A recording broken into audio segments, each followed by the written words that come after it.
You need to learn how to say no in life. If someone asks you, do you want one slice of cake? You say, no, I want two. The obvious lesson here is ask for what you want so that you get exactly what you want. That goes for your friendships and your connections too. You have to be able to say what it is that you want. Don't accept anything that comes towards you.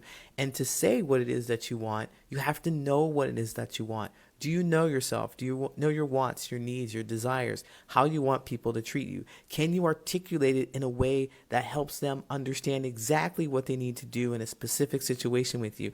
If you're crying, what do you need them to do? If you're happy, what do you need them to do? If you're angry, what do you need them to do? Can you tell them that? If you can't, you're going to be stuck. You're not going to have the greatest boundaries, and you're going to be around a bunch of people who are just going to give you what you're going to get. My name's Coach Lee. I'm a social connections coach, and I want to help you make more meaningful connections in your personal and professional life. Don't just get what people give you. Go after it.